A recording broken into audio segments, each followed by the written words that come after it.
Hi guys, आज के जो हमारे स्पेशल गेस्ट है वो है मिस्टर सागर मकवाना, जिन्होंने अपनी फील्ड में काफ़ी सारे अचीवमेंट्स कमाए हैं, जो कि ओवरऑल बॉम्बे में ऑलरेडी फेमस है ही। बट वैसे भी का हर एक एथलीट, जिम ट्रेनर या कोई जिम पर्सन ऐसा कोई नहीं है जो सागर मकवाना को नहीं जानते। सो आज वो यहाँ हमारे साथ मौजूद है, जो अपने लाइफ में कुछ एक्सपीरियंस शेयर करना चाहते हैं। So guys, presenting to you mister Sagar Makwana himself. Hello sir, thank you for giving us opportunity and I hope लोगों को बहुत कुछ सीखने मिलेगा सर। चलो सर, ज़्यादा टाइम वेस्ट ना करते हुए हमारा इंटरव्यू स्टार्ट करते हैं। तो सर, आपकी कहानी from gym caretaker to professional men's physique athlete कैसे शुरू हुई?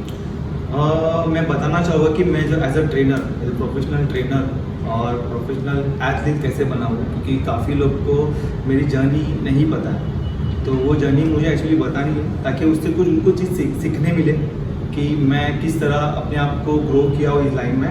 तो मैंने स्टार्ट किया 2006 में, जब मैंने जिम स्टार्ट किया था। मेरा वेट था कुछ 42 kg और तभी मेरे डैडी ने मुझे जिम में लगवा दिया। तो ऐसे ही जिम करते करते करते मुझे जिम में ज़्यादा कुछ इंटरेस्ट आने लगा और फिर हुआ यूँ कि मुझे जॉब भी करना था। अब जब तुम जिम कर रहे हो तो उसके बाद अभी तुमको प्रोफेशन में, अभी आप 18 ईयर्स हो चुके हो, 18 ईयर्स के बाद आपको जॉब करना होता है। मुझे कोई ऑनलाइन दिख नहीं रही थी, तो मुझे लगा कि मुझे काम करना चाहिए। तो मुझे मेरा फर्स्ट जॉब था जिम में एज अ ट्रेनर। 700 रुपीज़ मेरा सैलरी था फर्स्ट मंथ, ठीक है। मेरा मंथली 700 सैलरी था। उसमें मुझे करना क्या था कि जाके जिम में झाड़ू मारना है, पोता मारना है और फिर कांचे साफ़ करने, मिरर साफ़ करने और उसके बाद फिर अगरबत्ती, मतलब प्रॉपर उसको एकदम प्रॉपर सही तरीके से उसको सेटअप करके फिर उसके बाद आपको डेस्क पे बैठना है और जिम चलाना है। तो ये मैं काम करता था पहले। तो ये मैंने कुछ 4 महीने के आसपास काम किया रहेगा। उसके बाद मेरा एक फ्रेंड था, वो जिम के बाहर से जा रहा था, जिम की टी शर्ट पहनी हुई थी उसने, उसके पीछे ट्रेनर लिखा हुआ। तो मैंने उसको रुकवाया, मैंने पूछा यार तुम जिम की टी शर्ट पहनी, ट्रेनर लिखा हुआ है, आप ट्रेनर हो? तो बोलता हाँ मैं ट्रेनर हूँ। ऐसा वैसा मेरी बात हुई। फिर मैंने उसको बोला कि यार मेरी भी बात करवा ले, मुझे भी जिम में अभी प्रोफेशनली काम करना। मैंने काम स्टार्ट किया और मैंने वहाँ पे जाके पहले इंटरव्यू दिया, मुझे उन्होंने सेलेक्ट किया। मुझे वो लोग ने फर्स्ट मेरे को टाइमिंग दिया 6 to 11 मॉर्निंग का, और मुझे मेरी सैलरी कुछ की 3,500 रुपये। 700 से मैं आया 3,500 रुपये। बट फिर मेरा इंटरेस्ट नहीं हटा इस चीज़ को लेके। मैंने मतलब ऐसा हो रहा था कि मुझे जिम को छोड़ना नहीं है, घुसते ही जा रहा हूँ मैं उसके अंदर। तो अब मुझे वहाँ से मैंने काम स्टार्ट किया, 1 साल हो चुका। मैंने वहाँ पे मेरा सैलरी अराउंड कुछ 5,500 तक हुआ। अच्छा खासा मैंने सीख लिया। जो जिसके अंडर था मैं, उनका नाम था वसीम शेख। वसीम शेख ने मुझे काफ़ी, वो भाई ने काफ़ी मुझे सपोर्ट किया। उन्होंने मुझे काफ़ी सारी अपॉर्चुनिटी भी दी कि आप आगे बढ़ते रहो। मुझे काफ़ी सारी चीज़ें सिखाई भी। एक टाइम के बाद मुझे ऐसा हुआ कि अब मुझे थोड़ा और आगे बढ़ना है। मेरी फिर से तलब बढ़ गई ये चीज़ को लेके कि मुझे और आगे बढ़ना है, तो मुझे क्या करना चाहिए। तो मुझे एक लड़की थी वहाँ पे जो मेरी मेंबर ही थी, विनीता पुजारी। उसने मुझे बोला कि आप कोर्स करो। मेरा एक फ्रेंड है, उसने कोर्स किया, वो बाहर काम करता है मुंबई साइड में और मैं रहता था वसई साइड में। तो उन्होंने बोला कि मुंबई साइड काम करो ताकि आपको उनका कुछ चीज़ें सीखने मिलेगा कि किस तरह आप मेंबर से रहना चाहिए, क्योंकि फ़र्क पड़ता है आपके मुंबई साइड रहना और वसई साइड में, गांव में फ़र्क पड़ता है मेंबर्स के हिसाब से। और आप प्रोफेशनली वे में बहुत सारी चीज़ें सीखोगे। तो मैंने बोला ठीक है। तो फिर मेरे को कोर्स करना था। अब बात आती है कोर्स करने की। तो 2010 में वो जर्नी चलते चलते मैं मतलब अच्छा खासा 4 साल हो गया।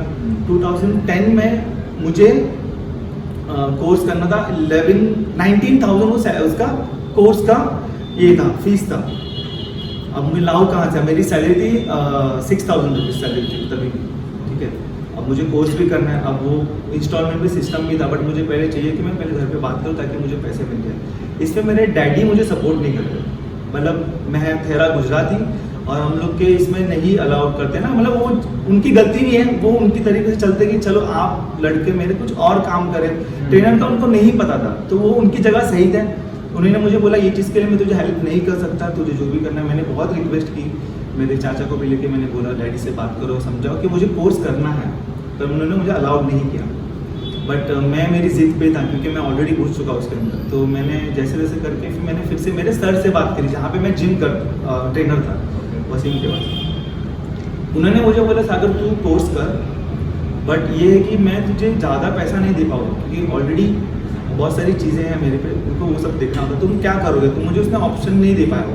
तो फिर मैंने सामने से बोला कि सर मुझे काम करो, मैं अगर मैं 16 घंटा काम करूँ तो उसने बोला कि आप नहीं कर सकते, 16 घंटा आपसे काम नहीं हो सकता है। मैं बोला नहीं सर, मुझे करना है, मुझे वो कोर्स करना है, तो मैं ट्राई करूँगा, मैं करूँगा कोशिश।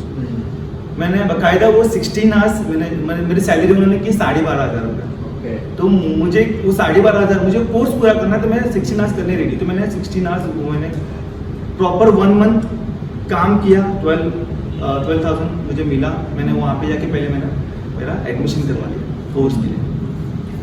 बट वो जब मैं 16 आवर्स में जो मैंने जो जर्नी की 16 आवर्स को मैं फॉलो कर रहा था ना, उसमें मेरे को बहुत सारी प्रॉब्लम्स है। मेरे को खाना टाइमिंग पे नहीं होता था, टोटली पूरा टाइम मैं जिम में था, और वो चीज़ का बहुत प्रॉब्लम हो रहा था मुझे कि किस तरह उसमें भी मेरे को सपोर्ट किया। उन्होंने बोला तू जा के सो जा, मैं संभालता हूँ। मैंने कोर्स स्टार्ट किया, फिर सर ने मुझे बोला मेरे को अगर पढ़ाई भी करनी है तो आप मुझे पार्ट टाइम पे यहाँ पे रखो, मैं वहाँ पे। तो उन्होंने उसके लिए भी मुझे सपोर्ट किया। तो उनका सपोर्ट यही लाइन में मैं बहुत मानता हूँ। अगर उनका सपोर्ट नहीं होता तो मैं शायद से यहाँ तक नहीं पहुँच पाता। ये मैं सोचता हूँ अभी भी हर एक इंसान को। तो मैंने कोर्स किया, फिर बाकायदा मैं मतलब मुझे वो चीज़ में इंटरेस्ट आ गया। मैंने वो चीज़ को और लगन से पढ़ने का सोचा, और मुझे कुछ 97% मुझे इसमें आए थे, सर्टिफिकेशन मिला था। फर्स्ट मेरा कोर्स था वो K11 का। तो मैंने फर्स्ट कोर्स K11 किया था। मेरा वो सब कोर्स हो जाने के बाद फिर अब मेरी बारी आती है मुंबई जॉब करने की। ठीक है, तो मैंने फिर जैसे मेरा कोर्स हो गया, फिर मैंने मुंबई साइड इंटरव्यू देना स्टार्ट किया। तो अब मैं रहता हूँ, फिर हम लोग शिफ्ट हो गए, तब तक के दौरान में हम लोग नाला सोपारा चले गए। अब नाला सोपारा से मुझे जाना था बांद्रा। मैं इंटरव्यू के लिए गया। इंटरव्यू होने के बाद मुझे सिलेक्ट भी किया, क्योंकि थोड़ा बहुत नॉलेज है मुझे। तो कोर्स हो गया, मेरा सर्टिफिकेशन मिल गया, मुझे जॉब मिल जाए। जैसे ही मुझे फिर उन्होंने बोला कि मुझे बोला कि आपकी सैलरी 5,000 रुपीज़। अब मैं मुंबई में काम कर रहा हूँ, 5,000 रुपीज़ की सैलरी है। उन्होंने पहले फर्स्ट क्वेश्चन ये पूछा कि तुम नाला सोपारा से ट्रेन में कैसे ट्रैवल करोगे, पॉसिबल है आपसे, आप रेगुलर आ सकते हो? मैंने बोला सर मैं करने रेडी हूँ। ऑलमोस्ट मैं इस चीज़ में मैं अभी मना नहीं कर सकता, मुझे जॉब चाहिए था। तो मेरा फर्स्ट जॉब तलवरकर में लगा, और मेरी सैलरी 5,000 रुपीज़। उसमें से 1,000 रुपीज़ मेरा ट्रैवलिंग चार्जेस और कुछ 1,000 रुपया कुछ खाने पीने में जाएगा, ऐसा। और 3-3,500 रुपये घर बच देने मुझे। अब भी फैमिली का सपोर्ट नहीं, जस्ट बिकॉज मैं पैसे अभी भी कम कमा रहा हूँ। तो अब फिर से वही सीन हुआ कि फैमिली सपोर्ट नहीं, बट मैंने चीज़ को हार नहीं मानी। अब बात आती है कि तुम ट्रेनर बन चुके हो। अब बात आती है कि तुमको ट्रेनरों के बीच में रहना है। अभी उसमें क्या होता है कि आपके ऊपर वाले ट्रेनर्स भी होते हैं, सीनियर ट्रेनर्स भी होते हैं, अभी उसके अंदर आपको रहना है। तो जब मैंने वो जिम में ज्वाइन किया तो काफ़ी सारे प्रॉब्लम स्टार्ट हो गए मुझे लाइक ऐसा लग रहा है कि मेरे साथ रैगिंग कर रहे हैं लोग, लाइक डंबल उठा, ये उठा, ऐसा करो काम। मुझे ज़्यादा करके मतलब साइड में ही रखते थे, मुझे कोई मेंबर से पिच करने नहीं मिलता था। ये सब चीज़ें होने लगी स्टार्टिंग में। बस स्लोली जैसे मेरा एक्सपीरियंस बढ़ते गया, मेरे को चांस मिला बात करने मेंबर्स लोग से, और फिर मेरे को ट्रेनिंग मेरा दिखाना चाहा। तो उससे स्लोली मेरा वहाँ से ग्रो अप होना स्टार्ट हुआ। फिर मेरा 2013 तक 2-3 साल में मेरा सैलरी कुछ 9,000 हो गया सबका। वहाँ पे सबका एक बेसिक सैलरी होता है, वो बढ़ गया। फिर अभी उसके बाद फिर बात आती है 2016 में जब मैंने स्टार्ट किया।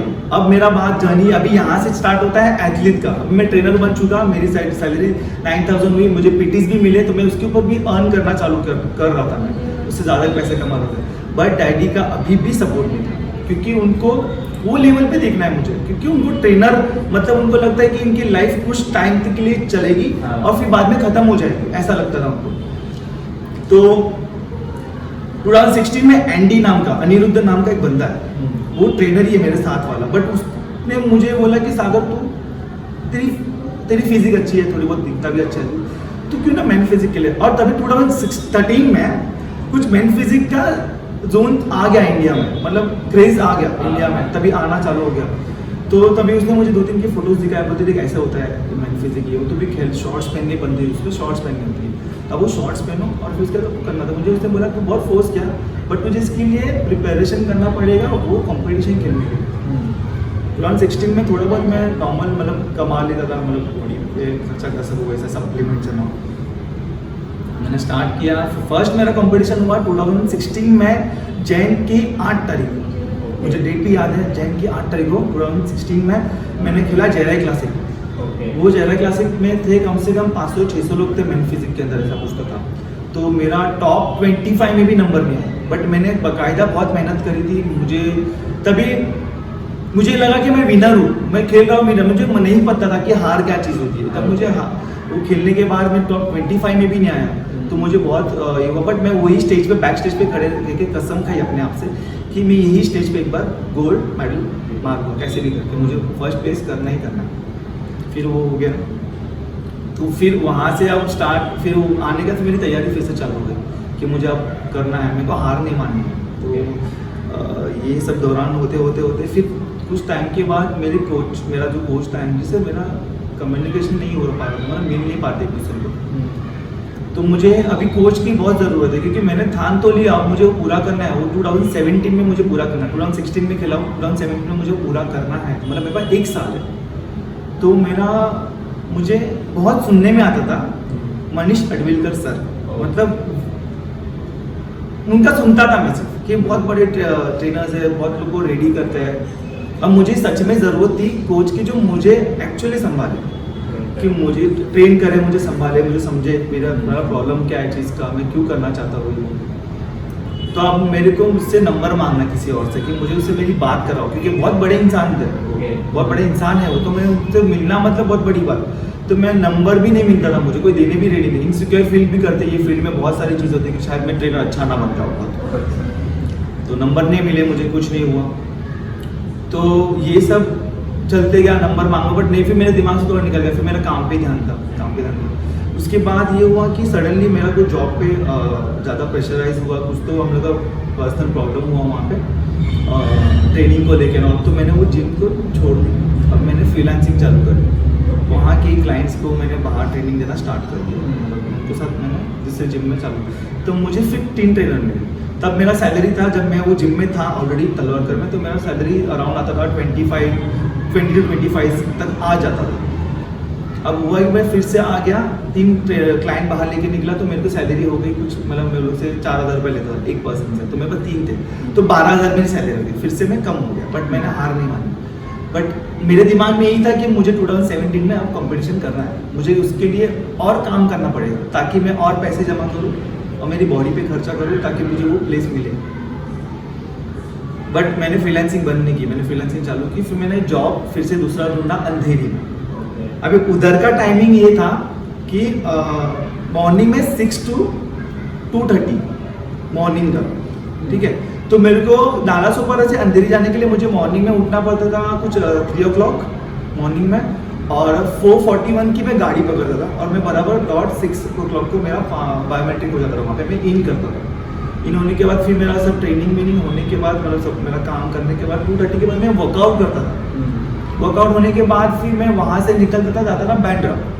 वहाँ पे मेरी फ्रीलांसिंग जो मेरे 3 क्लाइंट थे, तो उनको शाम को सिखाते रात को मेरे 10 बज जाते थे। फिर मेरी गाड़ी पकड़ता 10:52 की गाड़ी कुछ थी, वो पकड़ने के बाद घर आते आते मुझे बजते थे 12:45, 1 o'clock ऐसा। तो फिर से मेरे पास 2 घंटे बचे सोने के लिए, क्योंकि मुझे दोबारा दूसरे दिन भी 3 बजे उठना है। तो ये रूटीन चलते चलते मैं क्या करता था, मुझे नींद नहीं मिल पा रही थी। मुझे पैसा मिल रहा है, बट मेरे को नींद नहीं मिल रही। तो मैंने नाटक चालू करना स्टार्ट कर दिया जिम के अंदर। मैं क्या करता था, मैं बोला सर मैं आ रहा हूँ, ब्रेक पे जा रहा हूँ। ये मैं बात कर रहा हूँ मॉर्निंग में जो मैं आता था जॉब, कि मैं ब्रेक पे जाता हूँ, और मैं ब्रेक के बहाने में मतलब मैं वॉशरूम जाके आता हूँ। वॉशरूम में जाके मैं, वॉशरूम में थोड़ी जगह थी बहुत बड़ी, वो वॉशरूम बहुत बड़ा स्पेस में था, तो मैं उसके अंदर कड़ी मार के सो जाता। मतलब मुझे नींद नहीं मेरे को नींद आ रही थी, तो मैं क्या करूँ, मुझे वर्कआउट भी करना है। अगर मेरे को नींद पूरी नहीं मिली तो मैं वर्कआउट नहीं कर पाऊंगा। तो इस हिसाब से मैं झूठ बोल के अंदर जाके सो नहीं आता। तो मेरे को 2 से 3 बार पकड़ा भी मुझे, और मुझे बोला भी गया कि सर तो नहीं सही कर रहा है, ये मैनेजमेंट के साथ सही। मैंने सॉरी भी बोला, मैंने रीज़न भी बताया कि मेरे को सच में प्रॉब्लम हो रहा है।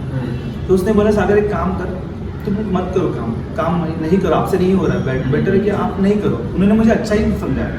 मैंने बोला सर ठीक है, क्या करो, अब नहीं हो रहा तो फिर कोई बात नहीं। मैंने फिर से छोड़ दिया, मैंने जॉब छोड़ी, फिर से मैं फ्रीलांसिंग की, और फिर से सैलरी कम हो गई, फिर से टेंशन आ रहा। अब भी मेरे को, बट मुझे काम, तभी मेरा भी महीना 2 महीना से फ्रीलांसिंग नहीं चल रहा, वो 12,000।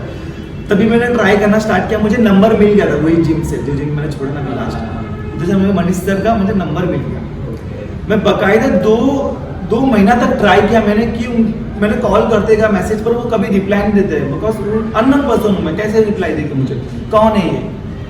मुझे अभी भी याद है रक्षाबंधन का दिन था 2016 में ही आसपास में, रक्षाबंधन का दिन था और मैं स्टेशन पे बैठा था बांद्रा, मेरा फ्रीलांसिंग खत्म होने में बैठा था, मैंने फ़ोन लगा दिया और उन्होंने उसी टाइम मेरा फ़ोन उठाया। तो वो फ़ोन उठाना मतलब मेरी ज़िंदगी का चाबी का ताला मुझे ना वो मतलब खुल गया। उन्होंने फ़ोन उठाया और बोला कि सर, मैंने उनको ऑलरेडी मैंने फ़ोटोज़ भेजी, सर ऐसा था, मुझे आपसे मिलना है, मुझे बात करनी है, मुझे प्रिपरेशन करना है, मैंने आपके बारे में बहुत सुना। तो बोलते ठीक है आप एक काम करो, आप मुझे मिलो। तो वो रहते थे मुंबई सेंट्रल से एलपीसी, अब मुझे उधर जाना, तो मैं फिर मुझे उन्होंने नेक्स्ट डे का अपॉइंटमेंट ले दिया। वहाँ पे एक्चुअली अपॉइंटमेंट लगती थी, मतलब आपको मिलना है तो आप सब बॉडी बिल्डर्स वहाँ पे लिटरली बैठते थे, उनको टाइम के हिसाब से मिलना था। तो मैंने उनको जो टाइम बोला मुझे वो टाइम पे मैं आके बैठ जाता था। फर्स्ट डे में गया मेरे को नहीं मिले वो, सेकेंड डे में गया मुझे नहीं मिले वो, थर्ड डे में गया तब मुझे मिले वो, मतलब थर्ड डे मुझे मिले वो। फिर मैंने बैठा तो उन्होंने यही बोला कि आप क्या करना चाहते हो। तो मैंने उनको यही बोला कि ये बॉडी आपकी, बस मुझे यही बोलना था कि ये बॉडी आपकी, आपको सब जो लगे, बस मुझे ये कि मुझे 2017 में कैसे भी करके मुझे प्लेस मारना। मैंने उनको बोला जर्नी बताया था कि तो ऐसा लगे, तो उसने बोला तू कर सकता है, मैं हाँ सर, मैं जो भी बोला मैं करने रही थी। तो उसको मेरा डिसिप्लिन दिखा। फिर उसने मेरे को सडनली से पूछा कि आप कहाँ पे रहते हो। मैंने बोला मैं सर वैसे ही रहा सर। तो बोला तुम 3 दिन से वहाँ से आते कब से। मैंने हाँ सर। तो भी उसको मेरा शायद से मे बी उनको मेरा डिसिप्लिन और मेरे को जो ज़रूरत थी उनको दिख गई। फिर वहाँ से मेरा प्रिपरेशन स्टार्ट हुआ, 1 साल तक चली बराबर सही तरीके से। और 2017 में 8 तारीख को ही, सेम 8 तारीख को मैंने वहाँ पे गोल्ड मेडल मारा। तो ये जर्नी यहाँ से यहाँ तक आगे बराबर जो मैंने सोचा था, मैं जो सोचा वो मैंने किया। तो इस तरह मैं अभी बड़ा प्रोफेशनल एथलीट। ये अभी मैं आया एथलीट बन गया, मतलब मैंने जब प्लेस मारा तब मुझे सब जानने लगे ऐसा। Thank you sir. मेरा सेकंड क्वेश्चन की तरफ बढ़ते हुए सर, कि आपकी लाइफ में ऐसा कौन सा अचीवमेंट है जो आपको सबसे बड़ा लगता है? सबसे बड़ी अचीवमेंट, मैंने काफ़ी सारे अचीवमेंट जीते, ज़्यादा नहीं बट जीते, बट जो मुझे जो ज़रूरत थी मैंने जीते। बट सबसे बड़ी अचीवमेंट अभी तक का मेरा ये रहा कि मैंने जस्ट आपको बताया कि मेरे पापा मुझे एक्सेप्ट नहीं करते थे, मेरे पापा ने मुझे एक्सेप्ट किया, ये चीज़ को रिस्पेक्ट दी, और वो सबसे बड़ा मेरा अचीवमेंट रहा अब तक का। तो मैं वो चीज़ को अचीवमेंट समझता हूँ, मेरे ट्रॉफीज़ को नहीं समझता हूँ। मैंने जो भी विन किया, मेरे को जो चीज़ चाहिए थी मुझे मिल गई, तो मेरे पापा ने मुझे सपोर्ट करना स्टार्ट कर दिया। तो ये सबसे बड़ा मेरा अचीवमेंट था। Hey guys, this is Girish Agarwal and thank you for watching my video. If you like my video, do hit the like, share and subscribe button, and don't forget to hit the bell icon so that you won't miss the update of second part with Mr. Sagar Makhwan. Thank you.